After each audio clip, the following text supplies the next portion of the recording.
Hello and welcome to the London United Filmmaker Podcast. My name is Gregory Randolph. I'm a writer and director from Boston, Massachusetts. I currently live in London, where I attended the London Film School. This podcast is an opportunity for me to tell you about emerging filmmakers currently active in the UK from around the world. Today, I'm happy to have Antonio Donato on the podcast. Antonio is a director from Milan, Italy. His grad film Shooting Watermelons, which was shot in Sardinia, has been highly successful at festivals. Since Shooting Watermelons, he has directed several more short films and is currently solidifying financing for his first feature film.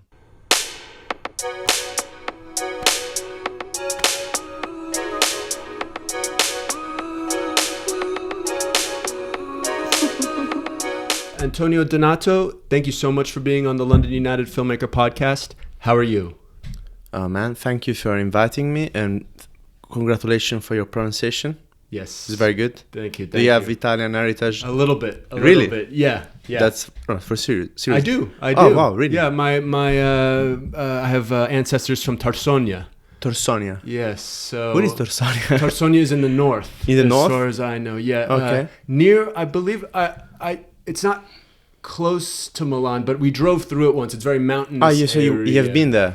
I have. I went. Wow. I did it. We did a little trip to some areas because actually, my mom's looking into potentially being able to get citizenship there through some kind of wild. Actually, yeah, it's pretty simple. I have a lot of friends. I met a lot of friends from especially Latin America that have never been in Italy, and they just go in Italy and they get the ID. And the funny thing is, I have one of my best friends is Philippine, and he's living in Italy since ever. Really? He's the most Milanese guy you ever met, you know.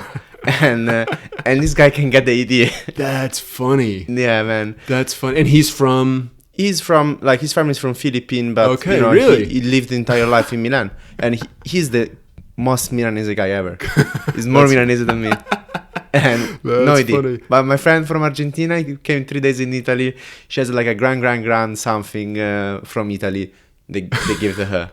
I don't know. I think it's a huge contradiction. That's so funny. I was in Milan this last summer actually. Yeah, actually you texted me, but we couldn't meet. Yeah. Yeah, it was one of the hottest days out there, man. God damn, it's like a frying pan. It's horrible being in Milan during the summer. Never go there. Yeah, but it was. I mean, it's such a lovely city. You know, I've been a few times actually, and yeah, it must be nice to be able to live there with such delicious food and all of the. What was it like? Maybe that's a good way in. I think I just want to do like a little bit more of an introduction in regards to you went to London Film School. We're both alumni of the school. I became aware of you through your grad film Shooting Watermelons. I remember I was in the crit. I remember people saying nice things about your film when it was still kind of being basically there's this time when industry professionals kind of look over the film before it's finally finished, and I remember kind of watching that. I must have been in term 3 or 4 or something like that. And then I remember it. Yeah. I remember you had platinum hair, right? Yeah. I remember that. You were like, hey man, we like your movie. I was like, oh yeah, I remember you. Yes, for a previous project. I don't know what it was in. I was school days. Fair enough. But yeah, and the film has grown tremendously. I remember seeing it at the Graduate Showcase, and it's just had tremendous success. So it's really exciting to have you on. You know, I congratulate you on. I'm sure you're probably maybe even a little sick of kind of talking so much about it, but I'm a narcissist. I love talking about okay, great. Okay, well, perfect. Good for the podcast. Yeah, it's just it's a lovely movie, and it can be seen on Arte. Is that the name of the website? Yeah, it's broadcaster, French-German broadcaster, and now it's also on their streaming platform, which you can access quite easily, actually. I'll do a link in any descriptions. I'll put a link to it so people can watch the film. I mean, yeah, they can watch. I mean, I don't think there are English subtitles. Sure. They're only in French and German. Oh, really? Yeah. Okay, maybe I didn't get far enough in. Well, I think it's worth watching regardless. Like it's really it's visually incredible. I can give a pirate copy, you know. Like, yeah. Well, I'll put some social media so people can get in touch, you know. And, whatever. That might, of course. So, So that's kind of a little bit of an introduction of how we know each other. With this podcast, I usually like to start at the beginning and talk a little bit about what got you into filmmaking. What was kind of the initial inklings that writing and directing was something that you were very interested in? I know you are also an editor, and you do multiple roles, but I see you as a writer-director first and foremost. So I'd like to hear a little bit about what it was like growing up in Milan and what got you into filmmaking. It's hard to tell. First of all, I think that my first passion is not cinema, but when I was younger was manga. Cool. And so I want to be a mangaka when I was 12 years old. Yeah, it was my dream. I was spending my time in school like drawing Naruto all the time. And then, of course, I discovered I wasn't Japanese. It could be hard. Then I read an interview when I was 14 or 15 that they were working really hard. Like that Eiichiro Oda was sleeping, that is the creator of One Piece, he was sleeping 3 hours per day. He would wake up at 5 a.m. and go to bed at 2, and he was drawing all the time. And I was like, no, it's okay. I'm too lazy to work so hard. And then I discovered cinema. At the same time, I've always been passionate, and I think it's perfect for a lazy person. I think cinema is perfect for a lazy person, especially if you want to write or direct. Yeah. Because you don't have to do nothing, you just need to write. You can do everything. You can stay at home and just write. And also to direct, because it's stressful, but at the end of the day, you don't need to do many things. You just need to tell other people to do. Now, I'm joking. It's not really like that, but kind of. It is a kind of truth. I say this jokingly, but you never know about it. So, and I remember when I was 16, I got sick. I don't even remember what I had. It was some kind of weird virus, but basically, I had my tonsils were so huge I couldn't eat. Mm-hmm. So I spent 2 weeks in 1 week in a hospital, 1 week at home. I had nothing to do, and I became starting obsessed with movies. Yeah. And I started watching movies like in loop. Like I was watching like 5-6 movies, and that became like a dependency. Like I was a kind of a movie junkie, like an addict that couldn't stop. And for years, I spent my time watching a lot of movies. And at one point, I guess that I was like, maybe it's fun to make a movie. And actually, I started making it kind of like when I was studying economy more for meet my family expectations, Mm-hmm. not because I was really, actually, I'm really bad with that. I don't remember anything of what I studied. I like completely forgot. Mm. But during that period, I kind of like started doing some, also, like I'm not like the most confident person, or more, I would say, how you say when someone is brave or has the initiative of doing things. Yeah, sure. Yeah, kind of confidence or kind of confidence, I think is kind of the word. Yeah, but also I'm not really the person that has a lot of initiative. Like, okay, I see. I'm a really lazy person, like, and so I kind of get into it like kind of randomly when someone asked me to work in a cultural association. Yeah. They were doing some exhibition. I started doing that, then an art gallery, then there was some video art, then at one point someone gave me a camera and I did something. And actually enjoyed, and actually there was something there that I really enjoy, experience, and some other people when we expose it like it, and I keep doing it for a little bit, and then I was like, I want to do narrative cinema, I would like to go abroad, and then I'm a really like perfectionist and obsessive person, so I started looking for which school was maybe the best for myself in terms of what I would like to do, what I like to learn. I also wanted to go, to try an experience outside Milan, because until that moment I always been in Milan. Mm-hmm. And I wanted to try to see something different, something more vibrant. Yeah. London seems pretty cool. My family had the privilege and the possibility to send me to study there, which, is not something that everyone can do. Yeah. So I was like, let's go to London Film School. And they select me, so I was super happy. Cool. And then the LFS journey came, and it was really nice as a journey, also really stressful and horrible at times. Yeah. But I feel like it really changed me as a person, especially. Like I think I really changed as human. I think at the beginning of LFS I was really like, this performative masculine kid, really annoying, really serious, at the same time a little bit crazy, and I think, you know, I mean, I'm sure my classmate can say that, but I think during the journey, I think I really changed. I mean, I did discover a few things, and also I discovered what I was really curious about, you know, what I'm really curious as a person to explore as a filmmaker, and the way I want to explore it. And I think my graduation film was really like a thing that made me understand who I am as a person, and therefore as an artist, or, you know, maybe I'm not an artist, just filmmaker. Yeah, absolutely. That's a great summation. Can I ask you a little bit? I was reading in a bio or two about that you were doing installation art or installation filming, or can you talk a little bit about that? Because that sounds like a little bit of connective tissue between maybe what you were submitting to LFS, just in kind of building a resume to get to film school. Yeah, I mean, for LFS, actually, they made a documentary, which I think probably is one of the coolest thing I've ever done.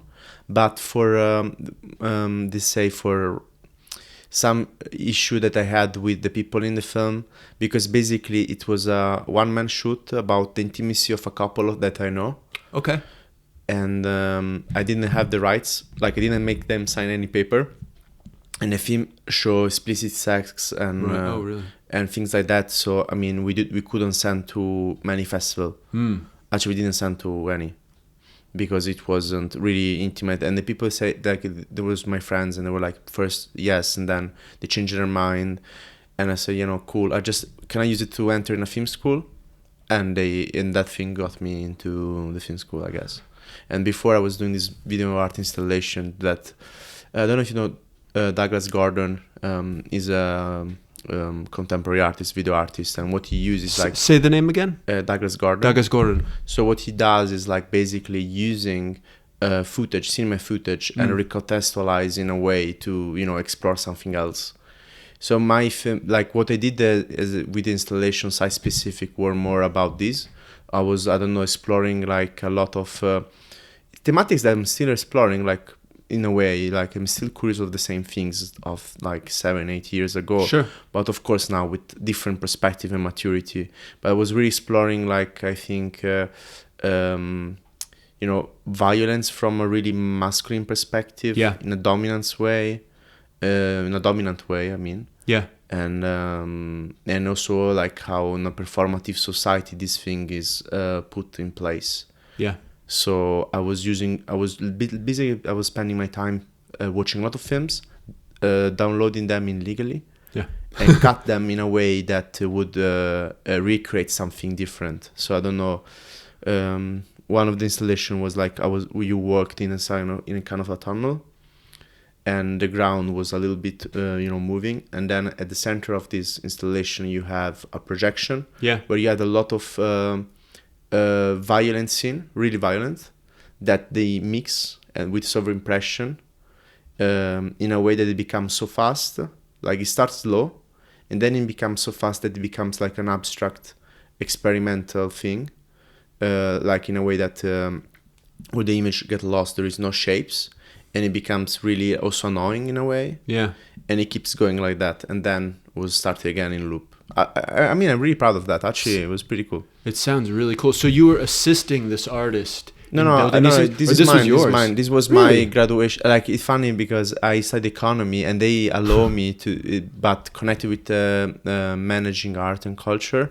And so because it was like an interfaculty between economy, and you had some exam of literature and contemporary art, I was able to get my contemporary art teacher, who's also an art curator, to be curating my installation. Like, there was this exhibition. She was the curator of the exhibition. So my graduation was literally like doing this video art installation, which was very weird. So everyone was looking. I remember when I graduated, everyone was looking at me. What the fuck he did?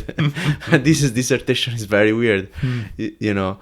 And I think for an economy, it was very weird. I don't know how. I can't imagine they let me do it. It was very nonsense. But I don't know. I had fun.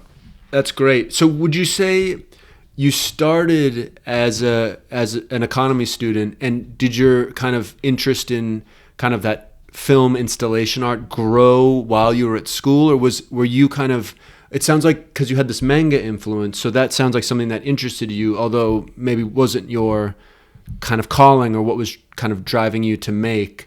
But it sounds like, I mean, did you go into university thinking I want to make this art? I want to kind of be manipulating cinema in this type I of think way? I also knew I wanted to be a film director since I'm 15, 16. So, but there is a, I mean, was a difference between what I dreamed of, what I want, and what I thought I could do. Okay. I think I just get, I was just there living, and events occurred, and I didn't make any decision. Sure. But also, my family they were wary of me doing something like that. Okay. But not only wary in a way that they were like, oh, you cannot do that. It was more about, in the context I was, no one never is really far away from cinema, art, culture in general. Yeah. It's like really like in the DNA. In the DNA, even my friends at the time, everyone around me. So for me, it was like something impossible. Like it's like something so far from me, and I also like had this urge needs to fit in with these people because they were going to a prestigious high school. Because in Italy, the high school I have addressed like they can be artistic high school, scientific high school, classic high school. So I wanted to do the artistic inside myself, but because my friends were going in that one was more difficult, the most considered most prestigious, I was just following them. So economy, I didn't want to study proper economy, but I kind of find a compromise. Yeah. It's also a matter of like this desperate need to fit in, to be at the level of the people around you, even like a kind of competitive in a way. Yep.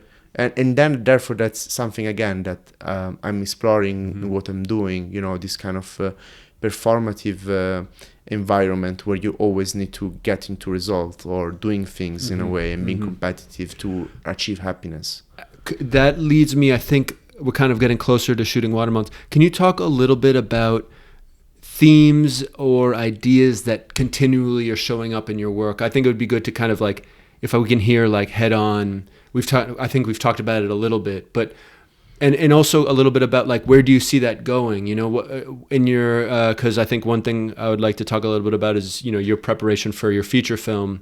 Maybe you could talk a little bit about but less about like one specific project. But yeah, I'm curious to hear from you what themes you really enjoy exploring and yeah. I mean, it's hard to kind of be brief on this, so prepare. I'm gonna talk for 5 hours. Okay. No, I'm joking. But no, it's okay. I can. No, I think if I have to find like what exactly I'm interested in, and of course I'm gonna use maybe a terminology that is not maybe accessible to everyone in a way that maybe I made up. Yep. But I would call it masculine performativity, like that kind of masculinity I grew up with. Which I think you can find it everywhere, which is the way that, men, in order to, survive, they need to play a script. And this pattern is often based on how, relevant you are, so in order to be relevant, you need to be dominant. In order to be dominant, you need to be strong. You can't show fragilities and vulnerabilities. And I think I struggle a lot with this in terms of, personally, like, because I never felt I was like that, but I had to play that, but I knew I wasn't that. And that was a huge contradiction inside myself because I always felt really fragile as a person, but I had to play I wasn't. And therefore, like, maybe you think you're weak, but at the end, maybe you're not as you usually thought. So I think this kind of with performative masculinity, I mean like that in order, especially men, but I think it's not only related to men because I think it's such ingrained in our society, in our patriarchal society, that in order to have success in a way, in order to survive, not only us as a man are playing this script, but also women nowadays, they have to play it, or anyone. Like, it's just literally like patterns that you have to play. It's like you need to wear this mask of power in a way. Yeah.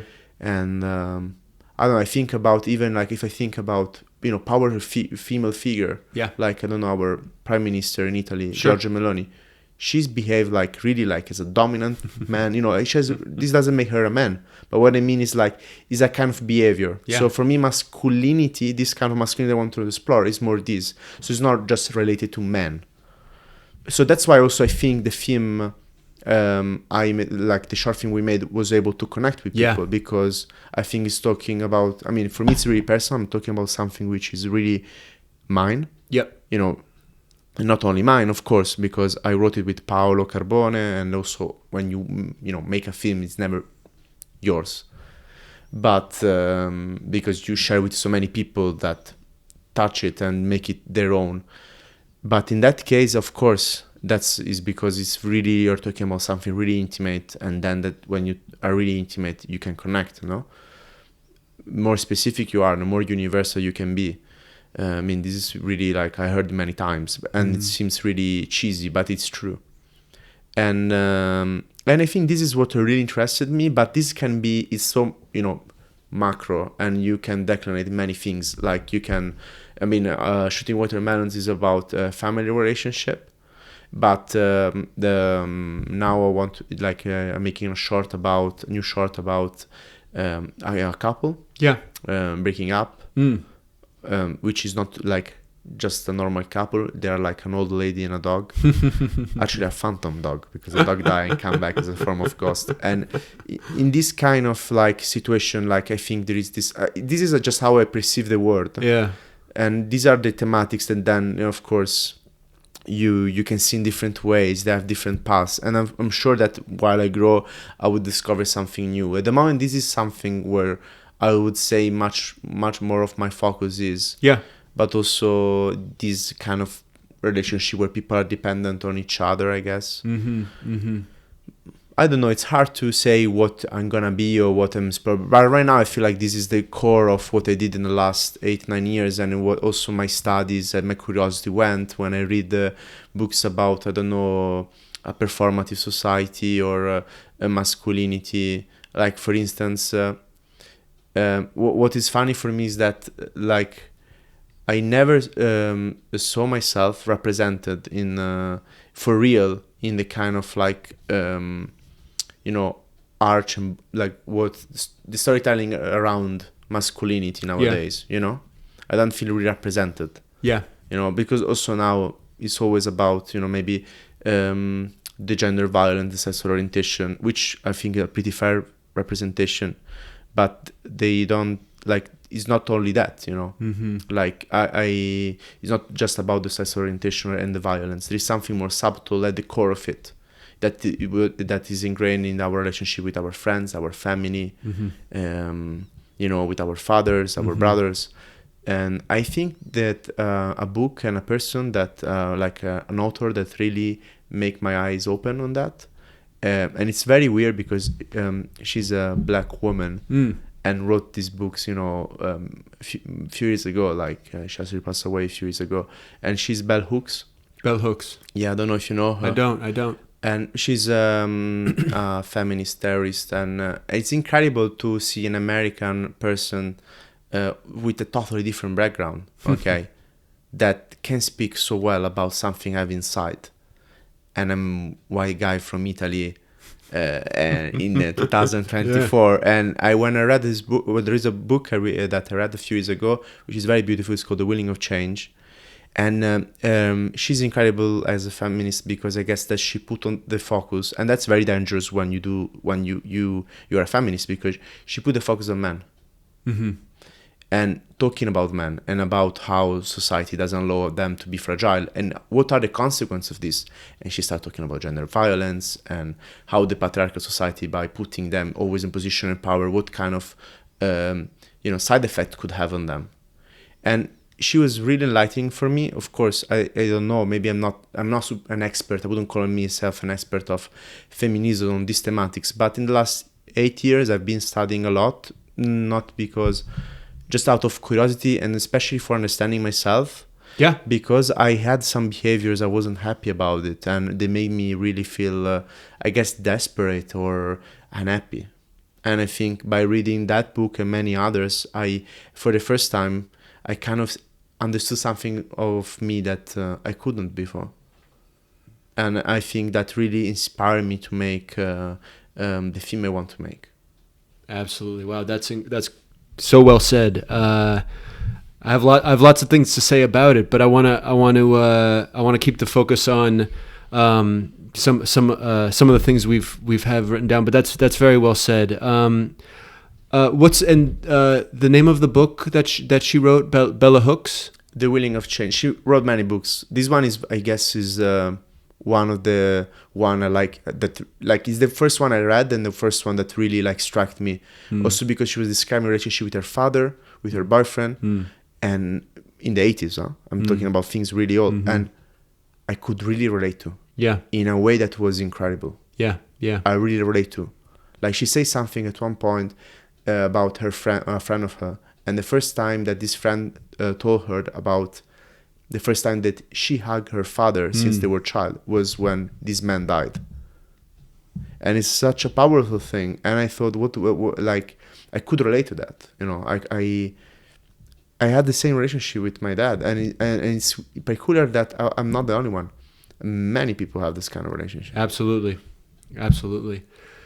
Yeah, that's very well said. There's so much to be said on it. I feel like it's another podcast almost that we can kind of open this up. Yeah. I told you I have not the gift of briefing. No, but it's very insightful, and it's very insightful into your work. It definitely gives new light. I want to ask you about Shooting Watermelons. Can you please, for the audience a little bit, I'd love to hear your kind of description, a little bit of the synopsis of what Shooting Watermelons is about. I'd just love to hear it from you, because I think I'd love, just maybe given, it's been out for a certain amount of time. And then I'd love to, after that, then we can chat after that, but I'd love to hear kind of your... I cannot read, right? I need to improvise. Yeah. Okay.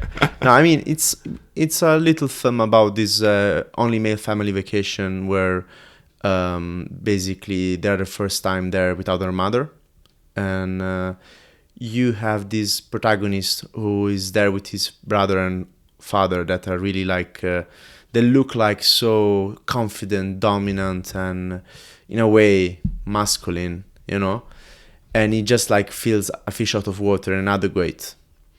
But when they are invited by this German family that arrives there and are really rich, they're really cool, they really outshine the Italian ones for manners, wealth, achievements, he discovered that actually he and his father are not so different as he thought. And I mean, I don't want to say much more. Maybe some people want to watch it, but I think it's by hearing the thematics I explore, it's pretty clear what the kind of path that does the film, which is basically a man showing his fragilities for the first time. And that's something I never experienced in my life. I never seen my father showing his fragilities, unless it's not anger.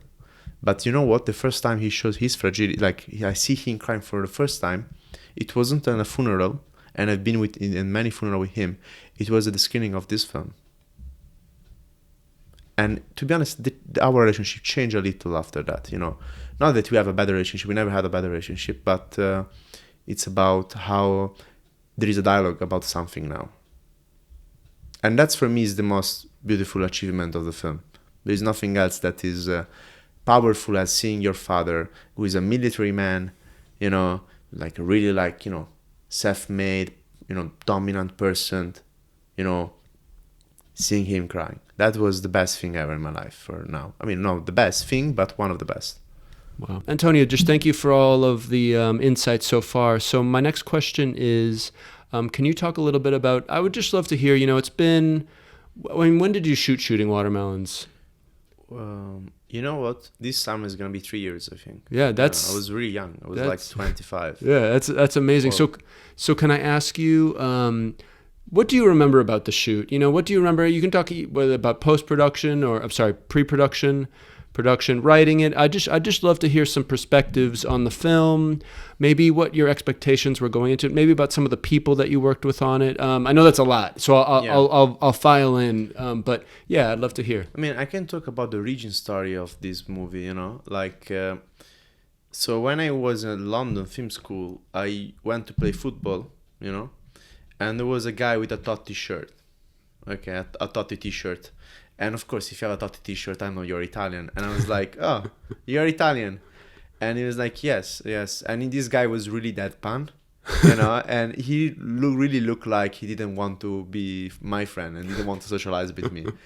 But after a little bit, I start, we met in school, and still, he was so avoidant. This guy, really avoidant guy, really calm guy, really chill guy. I was like, why this guy is so avoidant? Like, let's be friends. There are not many Italians here. Like, come on. And then, by talking randomly, I was like, we have to do a term for a movie. There was this thing where you need to have a script editor from the screenwriting class. So I was like, maybe he understands what I'm talking about, because we have a brief chat about cinema and stuff, and it feels like our tastes were not the same, but he had watched some things, and especially he read a book about a philosopher called Byung-Chul Han, which not many people I knew at school read it. Maybe in Italy it was famous, and we started talking about that, so we became friends, and we became now very good friends. This guy is Paolo Carbone, and he's my co-writer and very good friend. And I think that changed my life in a way, because he became really my partner, and we really create together a style and everything. Like I really think we work really well together. I don't think I work without him. He's also like kind of the best teacher I have in film school. Not that he was a mentor, but I learned so much from him, because he really has talents that I don't have. And I think we really complete each other. And the funny thing is that he was spending his summer holidays literally 200 meters apart from my house every summer since we're kids in Sardinia. Wow. And that was like, how possible? This is so little. It's incredible. So we met we started meeting in summer, and we were like, oh, we should shoot a film here. We shoot a film here. And, that is like our family house. We start with the family. We have similar families. Yeah. I have 2 male brothers. He has 2 male brothers. And that became naturally what we wanted to talk about, a family, masculinity, and all of this, also performativity, because it's a place where there is this middle class people, but they're wealthy. I wouldn't call upper class because they're not aristocrats or nothing, but you know what I mean, right? Yeah. So, but also sometimes tacky. It's a kind of like people that goes on holiday. And he has the words for describing them is much more funny. Like they would read the Giorgio Falletti instead of Proust. Okay. Giorgio Falletti is like kind of popular, So, and they would rather drive a SUV than a classic car. So we really want to place a story there, and it was also convenient because we have a house, we have people that can help us. So it was really convenient because we didn't have to pay accommodation, we didn't have to pay location, but of course, it cost to feed the crew, and also it's an island, so to move people there, and I think there, Sahil, for instance, was the first person to come on board with Patrick and Anastasia, because we were friends, and I want to make this film with friends. At the beginning, I think Sahil was the DP of all my shorts in LFS, so it was natural to say, okay, let's work together. Also in our graduation film. Right. To be honest, I barely have worked with any other DP in my life until this moment. And, we work well. Sahil is a really different person from me. Yeah. He's really programmed in a different way. Yeah. Like, he's a really instinctive and visceral guy. Yes. He doesn't talk much. He doesn't watch neither so much cinema. Right. He comes from still photography. Yeah, he's very active in photography, yeah. He's a jazz musician, basically. Yeah. And he loves jazz, by the way. We went to many gigs together in London. But he makes cinema as you would make jazz. Right. Okay? And I'm not like that. That's obsessive. Well I'm obsessive. I need to have everything super planned. I need to understand and thinking. For me, directing is all about thinking. It's all about your thought inside the scene. And for me, every scene, every shot, everything has to have a meaning.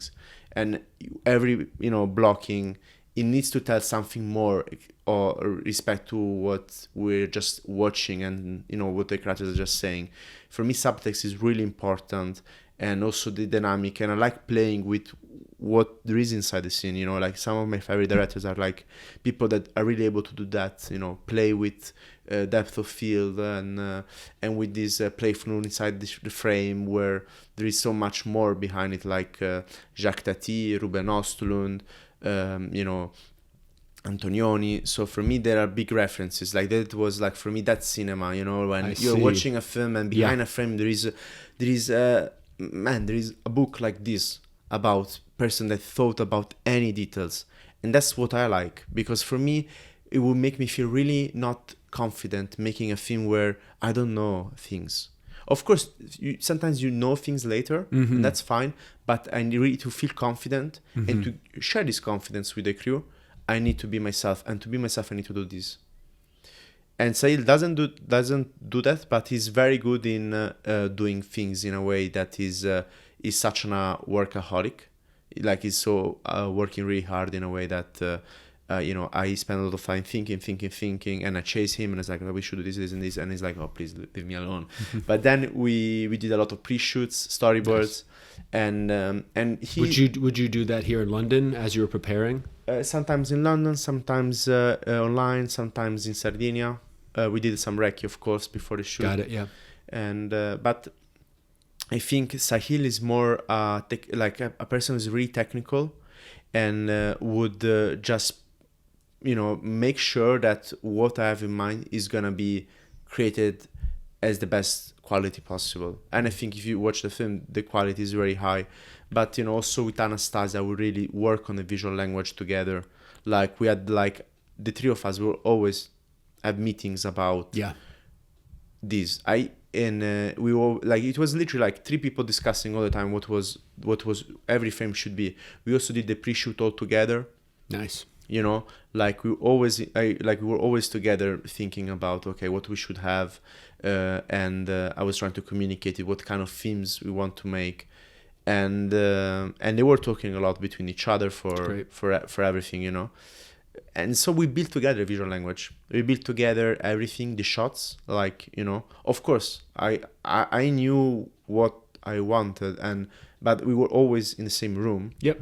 And they were always putting input. Not only them, also there was the AD, the producer, because I really like that. I think like it's much more fun when we are all together and everyone can say something about it. Also because I don't have the arrogance to know exactly that which idea is the best. But by thinking, because for me directing is thinking. Yeah. By being questioned by people, you can improve your thoughts. And you can find solution, and I'm confident when I'm thinking I can find a solution, and like Anna and Sahil are person that really work hard. They really care about the film. They really put all their passion and efforts outside, and they are like maniac in a way. Sahil not in pre-production, but on set he is a really maniac. And I like it. What do you mean by that? Do you mean he's like he needs to be perfect? Yeah. He doesn't move on until it's perfect, and he's like super fast. He's like all the time, like almost like fast. Yeah, cool. He's fast. He's like a machine. It's completely. Say he's a super chill guy. Like when he's on set, he becomes like Terminator. It becomes like crazy. And of course, there was also a very good crew of people that was with him. Yeah. Some people from Manifest, yes. like Nisa, yes, and Rory. That brings good vibe because they're really nice people, and that's really important. Like I think, like when you selecting the crew, selecting the cast is really important, because you really need to have people that they're good worker, but you also need to have good time with them, on set, because unless it becomes a nightmare and things go wrong. Then there is Patrick, of course, that is really important as producer. Yes. And Patrick, you know him. Yeah. He's like a person that he really, like, when he wants something, he's gonna get it. Yeah. You never know. You know, sometimes annoying, especially when you're his friends, because you know that if he's you know, you want to go out and eat I don't know, Thai food, and everyone wants to eat Thai food, and he wants to eat a pizza. There is no way we're gonna eat Thai food that night. This is the kind of person. But when you work with him and your proposal lines is very good, because if you want pizza, he's gonna get you the pizza. Yeah. And he's gonna get it, even things like, he's such like almost like all these people are really obsessive. That's why I like them. Yeah. He's obsessive. Like, there was this gun thing, and we found this gun, and we were like, oh, this gun is okay. And I was like, yeah, it's okay. And you look at him like, this is not okay. Come on, guys, we need to find something better. And I was like, yeah, but you know, we can't range. And it's like, no. And I don't know how he got a gun from somewhere in Sardinia without neither talking a word in Italian. He did something like random, like this guy traveled from the south of Sardinia. I don't know. In Sardinia, he figured it out? Yeah, man. I don't know hell? how he found. It's crazy, this story. You need to ask him, because like every time I'm like, how at one point, but also It's good. I wasn't stressing out. You know, I That's knew he fine. was taking care Yeah, of he's everything. he's not gonna bother things. He's gonna let you continue on, but he's gonna improve the quality. No, also because he's obsessed with you know, proof that he can do everything. You know? Cool. You know, he's obsessed with that. He's That's cool. obsessed to make like to prove to everyone that he can do literally anything. That's cool. You know, so he would literally take everything. No, I'll do this. I'll do Yeah, this. yeah, And yeah, I'm yeah. like, no, I'll do it. I'll do it. So at the end of the day, it was literally like we could get everything. Yeah. You know. Yeah. And he really was able. I mean, I think when your proposal line is the best producer that you can have, because he's really getting everything, even things that you wouldn't think neither about, because you as director you can't think about everything. The other people needs to No. think about themselves. No. But if they know exactly what is you're trying to achieve, or like have an idea of what you're trying to achieve, and they really care for the film, and therefore for you, because if they don't care for you, they would care less for the film. You really need to share that, a connection with them. Yeah. I think it's like you're going to create a family for a few days, and you really need to everyone to love what they're doing. You know, of course, this is not always possible in the same certain extent, but I think that you really need to make everyone feel like, you know, you're doing something amazing together, and that, you know, that you love them. Mm-hmm. And you respect them, because it's the only way then, you know, there is going to be an environment where everyone love really respect each other. And it's difficult, because I've been on a lot of sets and it's very difficult, and I think really depends on the director. It really depends on the director. That's well said, and very clear that you were able to do that, you know, with just the final result of the film. You know, that's and it's so nice to hear it said, because you see this quality product and you assume things went well and everyone's happy, but it's so nice to hear, you know, the person that was kind of the leader. I mean, in a way a leader, in a way, I don't know, maybe, I kind of struggle with that. Like, do you think a director is a leader? Yes, but I think that leadership depends what kind of leadership you want. Like, I don't think I'm a leader that is authoritative, for Right. instance. I think I can be authoritative if I want, but I tend not to. I feel like, of course, as director, you need to have a certain kind of like ability of communicate what you want. And you need to be like kind of confident about what you want, you know? Because unless people will start doubting what they're doing. Mm-hmm. And if everyone is doubting, you're not going to go anywhere. But I think it's important that, you know, what I think is leadership is when you make feel everyone important, really important. But it's also something that you cannot really programming. Mm-hmm. You know, programming, like you're not something that I think you can force yourself to. I think it's a matter of emotional intelligence. It's a matter of how you are as a person. For me, it's natural. For me, it's natural to be like that. For me, it's natural to, I don't know, do an Q&A and talk about the people who work with me. But not because I'm trying to manipulate them or trying to show myself good to them. It's because I'm really grateful. Yeah. And I knew that without them, I wouldn't do nothing. and I really love them. I really like talking about my friends, that these people that made this film. For me, it's a pleasure, and I don't see any problem with that. And it's about this. It's about really how you feel about people. I like being with people, and that's the thing.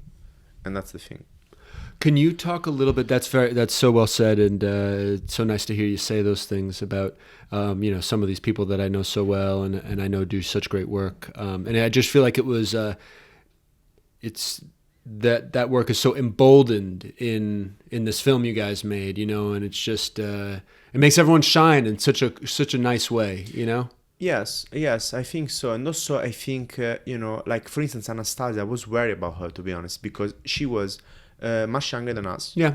It was her first experience in a grad film abroad. Yeah. And also she was she wasn't like Italian. So I thought that maybe to talk with the people there, because DOP, you have your own crew, you just need to, but then we have Italian co-producer, then we got her, an art assistant was Italian, but at the beginning I was a little bit worried. But Patrick was like, I mean, also for other reasons, because, they've been together for so long, he was like, no, you trust me, you should really go with her. And I was like, okay, let's do it, because I didn't know Anastasia from a working point of view. I never worked with her before. Best choice ever, because she's really she's really talented. She has a really good eye, and I think without her, you see all the colors we have in our film. I think I'm really proud of the colors we had. I think the color palette, I didn't know much. Having someone that has a skill that you don't have and you can learn from is beautiful.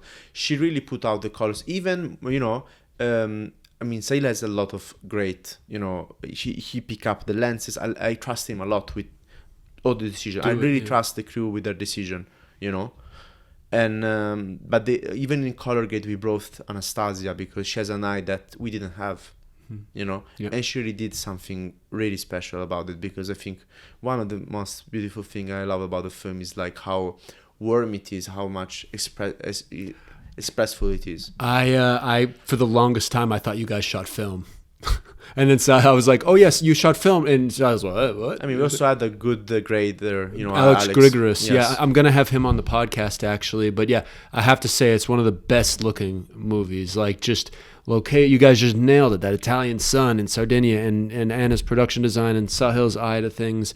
Goddamn, the location does a lot as well. I think it looks, and that grade, it really has like a very kind of soft warmth to it. That in some ways is a kind of in contrast to some of the drama that's happening. Yeah, that was the idea. It was like idyllic. Because the idea was to create this kind of because the shots, as they're kind of objective, and it's really awkward and quirky. The kind of the situation happens and dramatic. But we want to create something more warm and to balance, to create more uplifting emotion. Also because at the end I think it's really like uplifting in a way. And also to create more empathy, and to do that, you need to play also with the colors, with the music, for instance. That was really important. Also, Tristan Clark was a very good musician. With him, we work really well. Yeah, the music. Because he's a very funny character, but he really did a good job. I had already in mind the soundtrack, like I don't know if you ever watched Miranda July, Me and You and Everyone We Know. Yeah, of course. I know. You post when you post some things about shooting watermelons, you'll add that song. Yeah. I mean, Michael Andrews. She's one of my favorites. That was a big reference, because that film works really well, because I think that music brings so much warmness underneath. Kind of. Yeah. And it was in a time period, 2002, was it that film? I think early 2000s. 2005. It won the Camera d'Or at Cannes. Yeah. That's kind of like such like a touchstone time period. I feel like it just so suits that time period in some way. Kind of some of the like this suburban kind of detachment in a way, but also this kind of cuteness and the way the creepiness kids as well. Very creepy. But also I think I love the future. And she's written some really amazing stuff too. She's just got a very unique voice. Yeah, I mean, when I watched Me and You, I know it was one of the first week in LFS. Nice. And that really was like, I didn't love it immediately, but then later I found in love, and that really changed the kind of movies I want to make. But to achieve this, we worked really hard and we did a lot of preparation. Like every shots really had a lot of drafts. And also, I like to go on set. Then I don't need to think too much. The shots are blocked, so everyone knows what to do, and then I can just focus on the actor, and make sure that their reaction is more genuine as possible. Also with the actors, I don't know. I don't want to rehearse. I don't like rehearsing. And actually prefer we talk a lot about the characters. We do some characters rehearsal, but we don't never rehearse the scene. And also sometimes I give actor different script. Like I cut out bits. So in order that when we are in the scene, of course the actors are aware of this method. So maybe I can tell one actor, okay, now add this bit. So the other actor will react in a genuine way. And of course you don't do this in the first take. You do later in order that then you have it. Maybe you do it again, and maybe you can manipulate the situation in a way that say, okay, now let's do without this beat, and then you come back to the beat. But in this way, I feel like the reaction is more genuine, and I think it works especially when you need to create discomfort. Yeah. Like in the film, there are many scenes where we try to recreate this kind of awkwardness and discomfort, and in order to achieve that, I think you really need to create discomfort inside the room. Yeah. And it needs to be real. The actors need really to feel awkward and generally like worry and in discomfort. So you do that by a lack of rehearsal? You think that kind of throw people in there and kind of get that feeling, or do you do that in other ways as well? We just go there. We say they prepare, they do the work. Sometimes I work with non-professional actors. So I just explain the scene. I see. I just explain the scene. We put them in place. We already have the camera set. We already know where's the shot. When everyone is ready, we put the people in place. We twinkle a little. The first take is just what I just explained, what they already know, and some actors actually knows that something's gonna change, but they're not gonna reveal to the others. For instance, there is a dinner scene where he asked one of the characters to stand up, introduce himself with a shell, in English. So we haven't written, not in the script of the German person who asked the character to stand up, but the other one, the one who has to stand up, it wasn't written that he has to stand up. Okay, so the first take is without him standing up, and then I go to the other actor and say, okay, ask him to stand up, and then by doing something, improvising something that he wasn't expecting, his reaction would be really genuine, like awkward, because it's awkward that someone that didn't ask you to stand up and introduce yourself in English. I love it. So that's gonna really take it. And then, then you try again. And for instance, that other take we did later, I went to the same actor and I say, "Why you stand up?" I was like playing with him. I was like, "Why did you stand up? You shouldn't stand up." and cool. And then we did it again, and it was like super like, what I should do? What I should do? It's great. But they know that they need to play it. I say, I'm going to ask you this, but, I'm going to work this way. You need to play it. So sometimes they were expecting that. Yeah. But even if they were expecting that, they knew that they were anxious about the fact that they will never know exactly what it is. So they could just stay in character and just react. Our nice bucket scene, the water bucket scene. I don't tell the actor which take we're going to have the water. Cool. Are you okay with that? And it's like, yes. And so I make him feel like it's not that take. Nice. Then he arrives, and his reaction is genuine. real, and that's what I like about cinema, when the reaction is very genuine, and you can really empathize with them, and they're not fake, they're not theatrical, they're not trying to get the attention. They are vulnerable, because my film are really about revealing their fragilities, and if you're not able to reveal their fragilities for real, if they are pretending to reveal them, it's not fun. Yeah. That's great. Actually, I'm so glad you went into a little bit of your methodology with actors, because that was going to be my next question. I have David Agranov, Sebastian Balzarolo, and Luigi Di Fiore. Maybe Luca Lacerenza, who's the main protagonist. Can you tell me a little bit about? I would love to hear just a little bit more about maybe a little bit of the casting for these roles, and you've given me some good insights. So I think I'm just a little curious as to how you put the cast together, And yeah, if you have any other small things to say about what it was like working with the cast. I mean, we did normal casting all online, unfortunately, because we had no money to rent a space, and it was international casting, so you need Italian. And I mean, we just found people online, and Luca, I found it on Facebook, which is the main protagonist, and we just did a lot of. I did a lot of audition. Nice. With sometimes with Paolo, sometimes with Patrick, sometimes with Alfredo Arvalli, who's a friend who was helping out, also filmmaker, ex-LFS alumni. So we did many, also with AD Federico Fasulo. We were doing like a lot of auditions. We were checking out, and I was just trying to see to fit which one was the. But until I was confident, I wouldn't go. So we tried many. I fall in love with these people that we select. I thought they were perfect, and then we didn't allow them to meet until the scene arrived. The Italian and the Germans. The Italians, I make them spend time together. I made them create a WhatsApp group so they could talk. When I make them arrive a little bit earlier than the shooting, so they could spend some time, go to the sea and enjoy the place, and to create a kind of connection and stuff. And then I like trying out things. I'm really brave in terms of actors. Sometimes I really cringe myself out. I told one because like for instance Luigi comes from. He has like none of these actors had a lot of experience except David and Luigi. David is a really funny character, and he does a lot of small roles in TV show. Like I see his IMDb is lit. Because he's a really funny guy. He really can play this kind of like weird quirky characters, and I love him. He's a legend, and he was perfect for the role, and I knew it. And also he was very smart in improvising things. Like he was always proposing me things, and everything he proposed was the most funny thing in the film. Like for instance, there is a scene where he said we fly the private coach from Lucca twice a week. If it keeps going like this, it's gonna go to Wimbledon. It's just like and he's like thinking about all this, and because I also want them to be like that. Free to get it. And he was telling me, I would like to do this, and we're like, yes, but don't be too evil, like maybe and we would try different things, and he's very good. And then Luigi, actually is more connected to what I was trying to say before.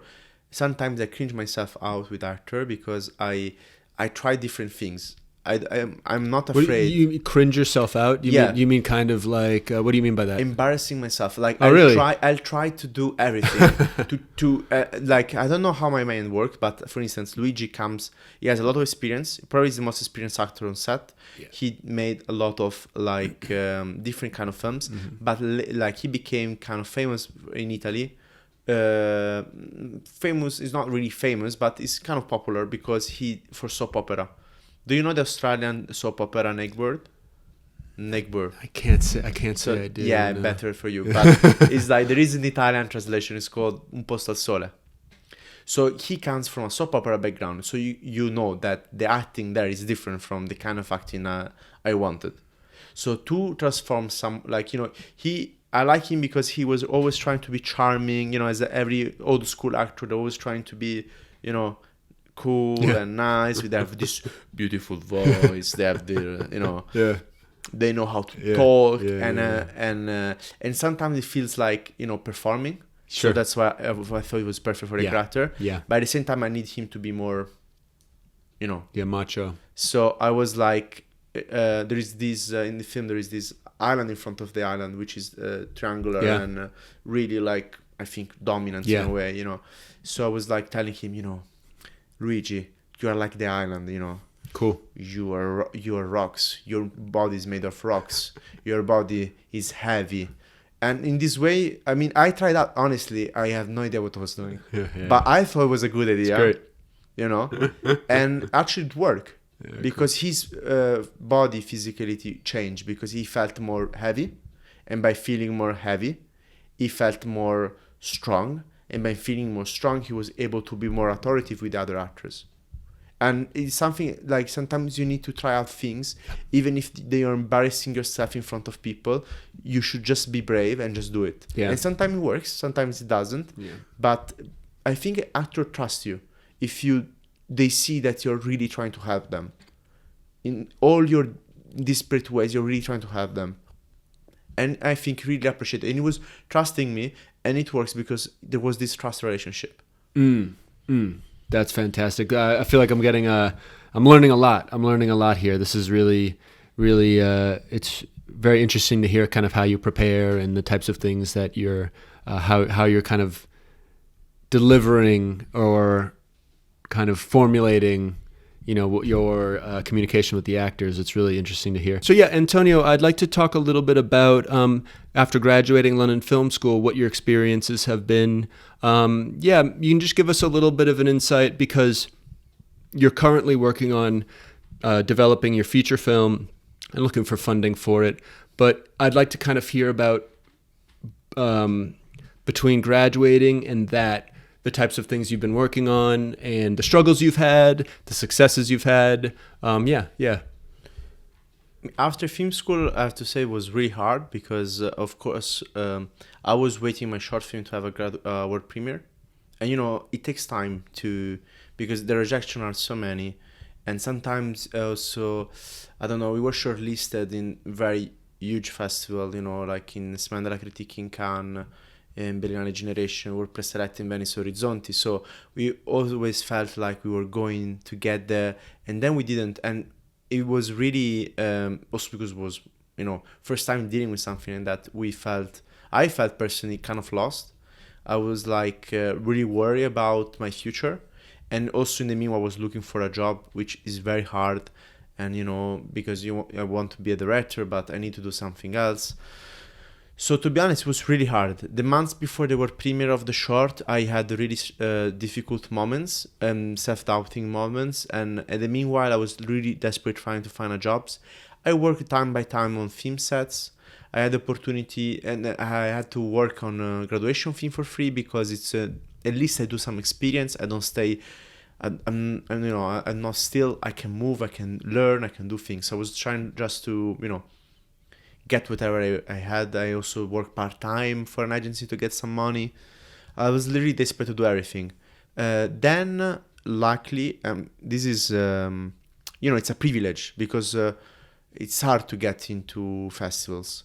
Lights On is a very good boutique sale agency for distribution. I'm really obsessed with things. So I was obsessed with, I knew a lot about festivals and festival distribution already.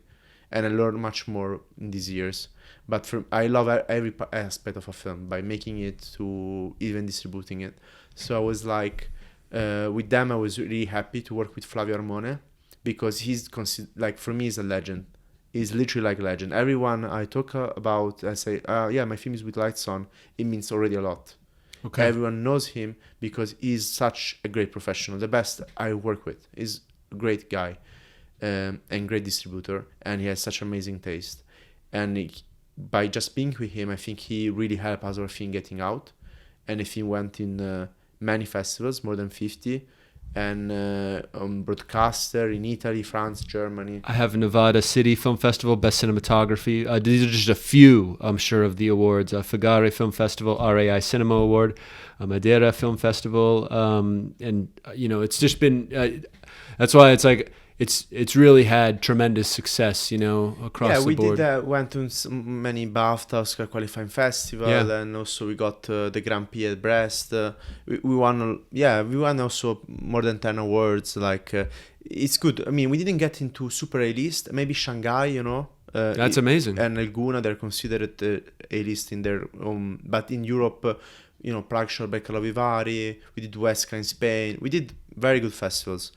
But not like Locarno or Venice, but still, even that, I was worried that maybe if you don't get into A-list, your life is over. But at the end of the day, there were people that really connected with the film, and by having this curriculum, we were able to get into more things. I went to a residency where I could make a new short. Now I'm making a new short film through another like a lab where with a huge budget, and we're writing since month. And now I'm developing a new short, and in this way, I can get fundings. I don't have to put my money. I get paid very badly, but I get paid at least. It's an upgrade still, which is good. And before I didn't have, without shooting Watermelons, nothing of this would come, nothing. And now the feature film is based on shooting Watermelons feature film. Cool. And without the short, we couldn't get into all the labs residencies. We couldn't get into the pitches, the industry pitches, and the price also we are getting for pitching the film. That really can make us, make this film happen. So I think shooting Watermelons film was really, really important. Then of course all of these, they're not gonna give you a lot of money. It's very hard to get paid. So there is a need to do other things. Mm-hmm. So sometimes I'm desperately looking for small job stuff that can give me some money. But now this month, for instance, I'm lucky because I have 2 residencies where they give you some money, they give you a place to stay. I'm going to Alca, Chalet-Moria in I think I misspelled it really badly, but it's a residency in France near Bordeaux. Then there is another Incredible. one, Medtechno, in Cannes during the Cannes Film Festival. But I think also I really I study a lot about which are the opportunities, how to get these opportunities. I do a lot of research, and I work really hard to get this to achieve something. Of course, also I got thousands of rejection. Yeah. But that's the reality. Yeah. And it's normal, and I'm used to it. Now I really don't care about rejection anymore. No. I know Thick skin. Yeah, and I know at one point someone would say yes. Like Torino Film Lab, for instance, we applied for the script lab, we applied for the next, and then we were selected for extended. But even in extended, we did a fantastic improvement of our feature film, our treatment. We met people that introduced us to other people, and people start talking about our project in a good way. When I was in Jumping Poitiers, one of the administrators of Semaine de la Critique already knew about the film in development because the people from Torino Film Lab talked about us in a good way. And this is really important. Also attending the festivals, having the speaking about the film, yeah. Yeah, and I mean the thing is I never feel it like I need to network or I always be myself and just fucking around in a way, just being also what I am, not super serious as a person.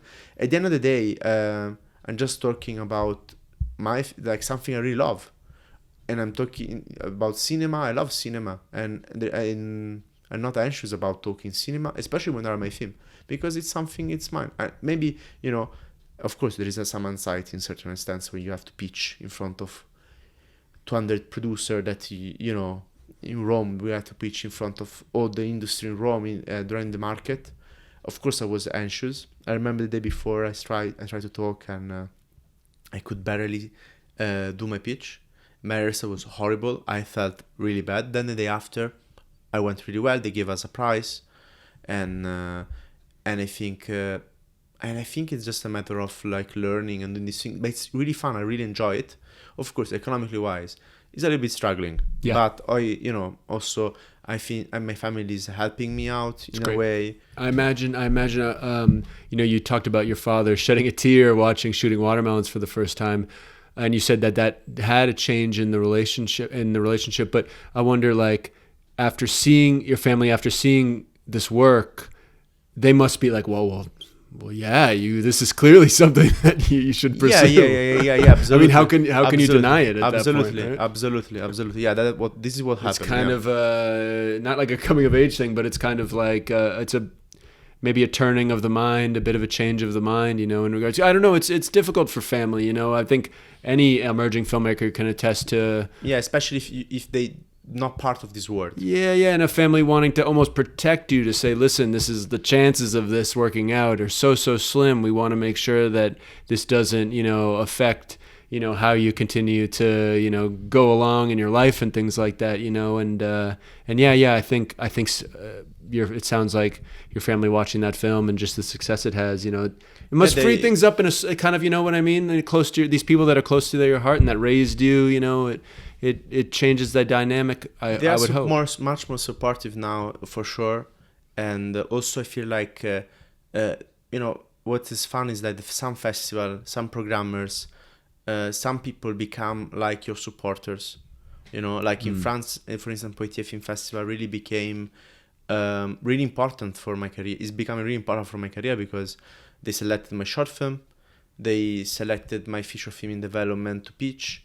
They had helped, you know, they brought my film to a lot of professional to receive feedback, to develop better, but also to pitch it the film to other festivals, more like even like, you know, bigger like bigger section, like I don't know, Savannah Critique, as I was mentioning before, and also now they're helping, like, you know, they, you know, thanks to them, I got into residencies in France, which of course they're a great opportunity to make the film happen.